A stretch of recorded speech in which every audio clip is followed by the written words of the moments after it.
All right, shalom and good morning, Brother Randy here. At the site early this morning, waiting for the crew to get here. We're going to get after it today, probably finish up this job today. These roofing jobs probably take about 2 or 3 days, but the more and more you do it, the more and more skilled you are at it.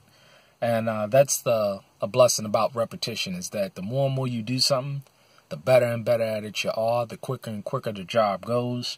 And of course, as well as the more money and the more skills can be acquired. But, as I sit here, I wanted to talk about something that has been on my mind. And I think I've talked about it before, but it's important to hit on it again. And this is dealing with setting realistic goals. Realistic goals.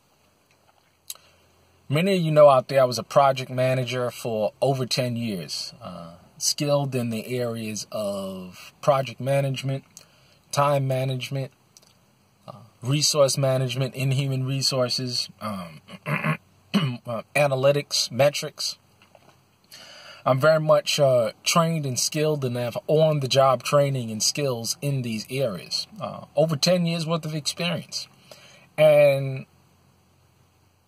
I thank the Father for putting me in the arena that I was in, because out here in the homestead, you have to be, number one, you have to understand and know time management. You have to understand human resource management. And you also have to understand and know how to set realistic goals and expectations. When I look out and I talk to people, and it seems like I'm talking to more and more people as I go along. And one of the things that I'm noticing is a lot of people do not set realistic goals. And it's okay to have lofty goals. I mean, I'm a very ambitious man. And anything, and if you've watched me over the last couple of years, everything that I've wanted to accomplish, I've accomplished. And things that I have not been able to do, hey, man, that's okay. I'll get to it when I get to it. However, you see a natural progression. That's important. When you set realistic goals overall, you're going to see a natural progression in those goals. And a lot of times, these goals are not attainable due to the simple fact that they're not based on a realistic set of circumstances. And again, this is why it's so important to seek counsel on others that have the experience in the areas in which you want to achieve those goals, because they're going to be able to show you their pitfalls, and they're going to be able to help guide you in the area in which you're going to want to accomplish. Would you talk to a person that has no experience in carpentry if they never was a carpenter? Would you get marriage counseling from a person who's had failed marriage after failed marriage after failed marriage? Would you go and talk to a person that has not fixed anything and ask them advice on how to fix something? No, you wouldn't, because they have no experience in that area. So, just back to, and this all goes into the concept of setting realistic goals. One of the primary aspects of setting realistic goals is that, okay, I can say, okay, I want to cut down this tree. I want to cut it down, put it in the fire, chop it up. I understand how I'm going to do that. But can I chop down the tree in the middle of a thunderstorm? No, because I have to take into consideration external factors that may affect my ability to achieve these goals. And one of the things that I noticed, Chief, is that a lot of people do not take into consideration these external factors. Now, basically, an external factor is something that you have no control over, but that can influence your ability to achieve this objective. I was talking to a brother that's, starting a community.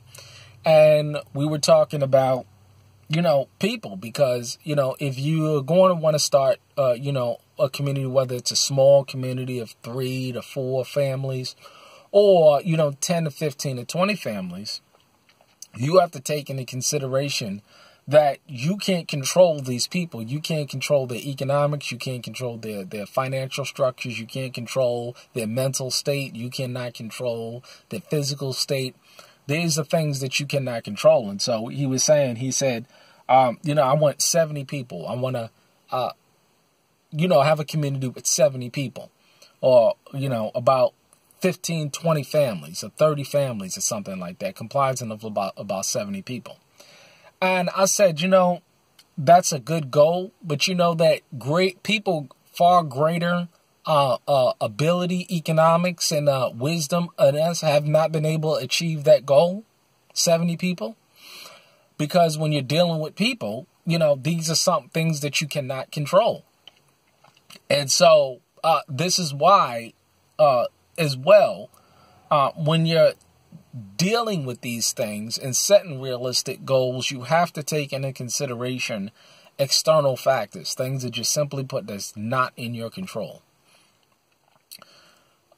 I can go on into details, but you're going to have to just get the gist of what I'm saying, because there's so many variables and there's so many examples that I can give that, I can be talking on this video for hours on end.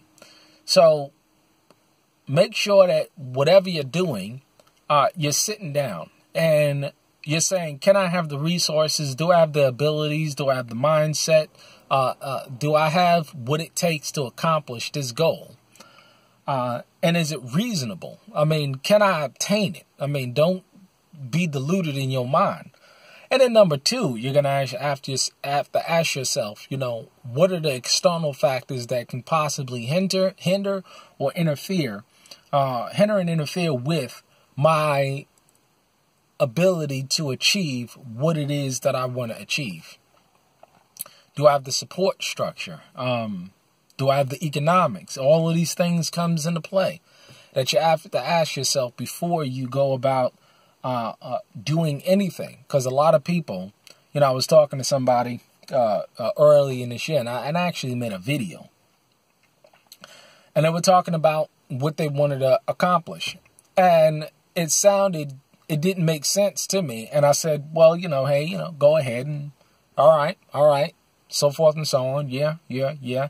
And at the end of the 6-month period, they ended up accomplishing nothing that they wanted to accomplish. Why? Because their